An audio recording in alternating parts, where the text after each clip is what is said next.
Leafs. I didn't watch Saturday night. I was doing something else.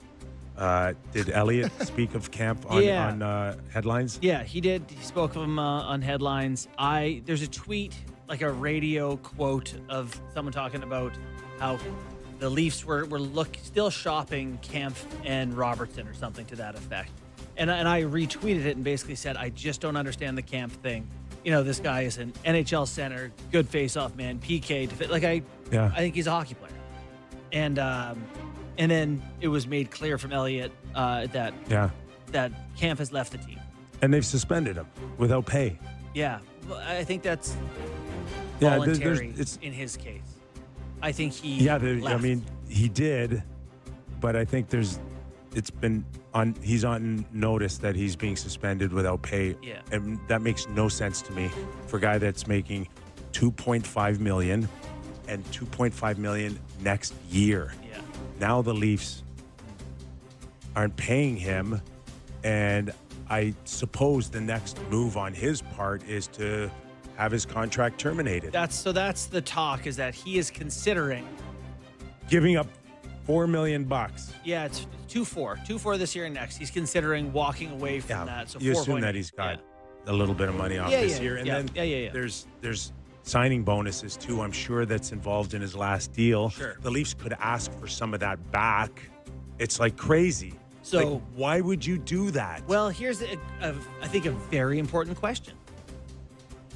If you think that being in the American Hockey League at age, 31 or something like that, for the next 2 years, voids your chances of getting NHL contracts after that. He's not staying there for 2 years. You think if he just... I agree with you. He's a serviceable player. Yeah. There's going to be a trade between now, March, off-season, draft, free agency July 1st. There's going to be a window where the Leafs are going to do something, and the team may say, take 50% of a contract, and they're like, no, we'll give you camp. Like, there's going to be opportunities for him. Yeah. Don't give up the cash, buddy. Yeah. I think part of what happened here with Camp for them was a misunderstanding, miscommunication, or just straight up not telling the guy. Terminated. I think he thought that he was getting called back up and not that he was getting Which is fine. He's not. Okay? But you're going to give up $3.5 million to be terminated on the chance that another team signs you for $950. Yeah. You ain't getting 2.5. You ain't getting 2. You're not even getting 1.5. He must be really mad. Yeah. I do think that he thought it was like they're going to move some people, whether Clark or Robertson, and then he'd be back and everything would be hunky-dory again. And then I think it's not out there. He was getting increasingly upset. So you stay patient and you wait. And we thought with Scott Laughton hurt that he would have been called up. They chose not to. But a couple of injuries, and maybe you would have found yourself back up. Mm-hmm. Don't know. But I don't get this. I got to tell you. Take your net and go home. I'm inclined to agree with you here that there's nothing to be gained from picking up your stuff and leaving. Whatever you think happened, this is just kind of play well enough and they'd keep you. If you were so good, they wouldn't let you go, right? So play a little better, hang around. I do think, though, he's gotten a pretty raw deal. Some bad luck with the roster situation, the salary cap situation. Suck it up. We all had raw deals at some point from teams. Suck it up. Yeah, but he's not right. But the thing is, it's like, to your point of play better, he's never going to go out there and start firing him under the bar. No. He has a pretty boring style of play that, if the coach I have a very particular set of skills. It's like he's a natural centerman. Too particular. He's a natural centerman, and he can kill penalties. Yeah. There's 32 teams. There's got to be somebody that's going to Vancouver couldn't use him. They're hanging on by a thread. I know. But you know what he doesn't have, and Berube, I think, really requires is a pulse. Mm. That competitive punch guy in the face, frustration. I think Berube just said we don't. Did you watch their first 10 games? There was a few guys that were wondering about a pulse. Yeah. Yeah. And I think the coach has not enjoyed that. Before we move on, Real Kipper and Bourne are playing in the Eric Lindros Celebrity Classic in support of Easter Seals Ontario. Nick and Justin, along with other sports personalities, will be taking to the ice to raise money for this great cause. You can support our team by fundraising by scanning this QR code on your screen right now if you're watching on Sportsnet Plus, Sportsnet YouTube. Kipper said that we're in last. Yeah. He's one of the most competitive people I've ever met in my life. I don't like being in the bottom of a... Not great. No, it's not good. So he's going to come out. Anything He's going to will come help. out and fight our listeners. So $1 would help. yeah. And So- honestly, the cause is Fantastic. amazing. This Yes. is a fantastic event. Get your tax receipt. Yeah, just donate to us. And yeah, I haven't played hockey. The Blue Jays, I haven't played hockey in 3 weeks. So. Oh yeah, you're actually for once you're out of. Oh, I'm out of shape. I'm going Thursday morning to my usual Hey, 10:01 to get warmed up. But we saw Be worse the next day for it. we saw Yeah. Ernie Clement's hockey go viral, yeah, right? Yeah. High school hockey days go viral. Yeah. Like maybe we'll get him on the team by Friday. yeah, I don't think so. He's Cancuned up for sure. No. God, He's ready to hit it give right more. to the track there. Andy Pahez, I'll never forgive you. That Yeah. guy can't hit a baseball. But No, sure but could boy, catch can that he one. range. Game time. Yeah, let's do game time. It's game time presented by Bet365. Visit the app for latest odds and see why it's never ordinary at Bet365. Must be 18 plus. Ontario only. Please play responsibly. So now that I don't get to talk about the Blue Jays anymore, I got to talk about hockey now. The Leafs tonight. I forget what the numbers are for Sidney Crosby against the Leafs, but it is complete and utter ownership.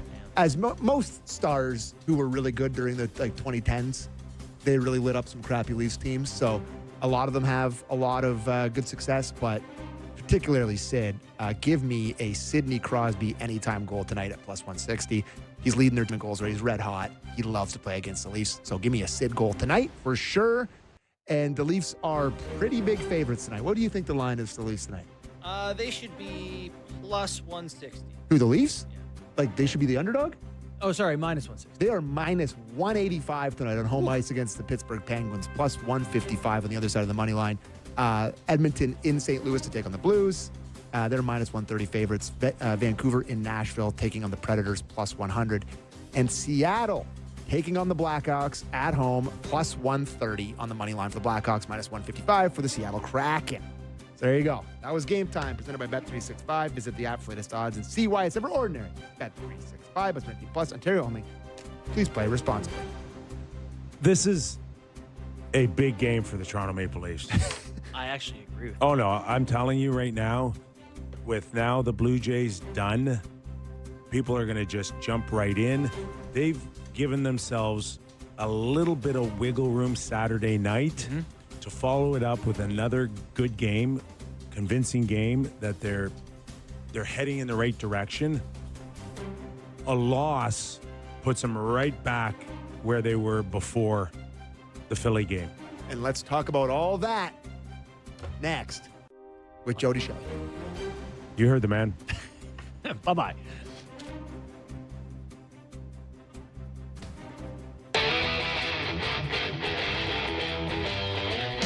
As a reminder, this hour of Real Kipper and Bourne brought to you by Bet365. Nick Kypreos, Justin Bourne, Sammy McKee closing out right into tonight's action. 4 games, guys. Sammy? 4 games on tap, I believe. Pittsburgh, Toronto, Edmonton, St. Louis, Vancouver, Nashville, and Chicago and Seattle. Our next guest will focus on the Toronto Maple Leafs and the Pittsburgh Penguins, covering tonight for Amazon. Let's welcome in Jody Shelley. Hey, buddy. Okay. Hi, guys. You are forbidden to talk baseball because all our hockey fans have, I think, left the last 3 weeks. I don't want to talk baseball. It's just, let's move on. Okay, so let's move on to, if, unlikely scenarios like we saw on the weekend continue, then Pittsburgh will make the playoffs this year. Like, what is going on here? Jody, we had them destined as a team that was going to be in the sweepstakes for a top young player to take over for Sidney Crosby in this McKenna, and it's not happening. Why? You know what? I think they've found a little bit what Washington found a couple of years ago around Ovechkin, where they put some youth, some speed, a new voice in Dan Muse, and they're having a lot of fun. I was in the locker room today. I mean, that Kindle kid, he didn't have on his bingo card to make the Pittsburgh Penguins this year. And he's looking around the room. He's got Crosby, Malkin, Letang, and he's a part of the power play with these guys. And he's just brought this great youthful enthusiasm into that locker room. And they've got a really interesting group of superstar players who've been around a long time that have now been rejuvenated by the combination of the voice of Dan Muse, his preparation. He includes them in some of the preparation.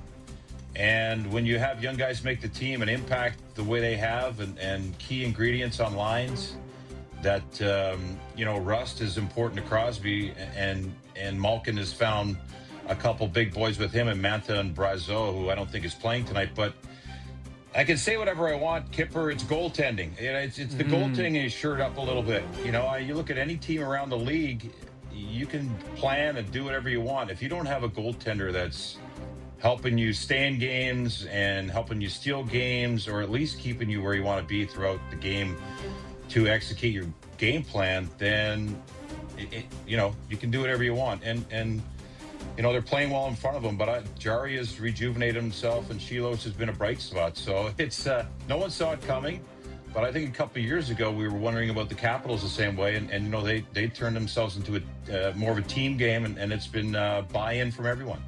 So do you think it's an aberration? Like, do we think that, okay, they got great saves early on and everything's going right, maybe Malkin falls off, the goaltending changes. Do you think they're going to be there at the end of the year? I think if they stay healthy, they can. Really? I think they have enough pieces and enough skill. I mean, you look at Erik Karlsson. He went there, and he was a terrible fit. We all were sitting back waiting to see that power play just be a highlight reel every single night, and it just didn't work. And now he's kind of found his simple game. I think if they can stay healthy, I think they can have an impact. Those players like Crosby, and again, talking to Kindle, and just him being around anybody that's around Sidney Crosby, whether it's for 2 minutes, 2 days, 2 hours, I don't care. There is an impact of how hard he prepares and what the expectations are. And I think that is something that's a luxury in itself. So I would not count them out if they can stay healthy. You're watching and listening to Jody Shelley, former National Hockey Leaguer, analyst for Prime Amazon, covering the Toronto Maple Leafs, Pittsburgh Penguins tonight, nationally. Nationally. Yeah. Jody, Malkin was supposed to be this guy that was like 1 foot into retirement based on last season. And he's put himself in a position now to be a key contributor here to their start. And I mean, how surprised are you so far out of it? And whether or not this guy's got any more jam to continue after this season, or is this still a feeling like he's done one way or another, like a Kopitar? I don't sense that being around him today and watching him play hockey. Malkin's a player that likes to get the puck with speed so he can pick through players. And I think there was a lot of times where he would arrive in the last couple of years and not have that chemistry with whoever he was playing with. And then they got in a situation where they were forcing plays, but now it looks like he's just playing hockey. He's reading off his line mates. He understands their size. Mantha has good enough hands to get him the puck at certain times. You watch him, if he's moving and gets the puck, you can't stop him because he's got the range, he's got the base with his legs, he's got the skill to make the move, he makes the quick play. And the way those three are playing, plus the defense involved, I just see him playing hockey. So when I see a player like that, with that kind of pedigree, he's healthy, and being able to play the game the way he wants to, I don't know why you would ever stop. I think that there's a kind of a refreshment in Malkin's game, and he needs the line mates around him, and I think that's why we're seeing this. I don't know if he's going to retire, but here we are a dozen games into the season, and we're talking about Malkin and Crosby leading their team and leading the way, and this team being one of the tops in the National Hockey League. It's great for them, but it's even more exciting in that locker room. I really am impressed. I got a really good sense of just kind of the spirit of what they have going on right now. And, when you see an athlete at that stage in their career having that much fun, I think it puts doubt in his mind as to whether he should hang him up or not. Well, and it's curious because you're looking at Pittsburgh, they're having great success, and you're saying they're doing it on the backs of these superstars, their most important people. They're going up against the Toronto Maple Leafs tonight, and tonight, like Matthews scores last game, he's 12 games into the year, he's got 9 points. This is for a guy who's had multiple 100-plus point seasons, won a Hart Trophy. Is it a vibes thing where just Pittsburgh has a good vibe going and that kind of helps everyone out? Because Toronto still seems to be kind of searching for their own good vibes right now.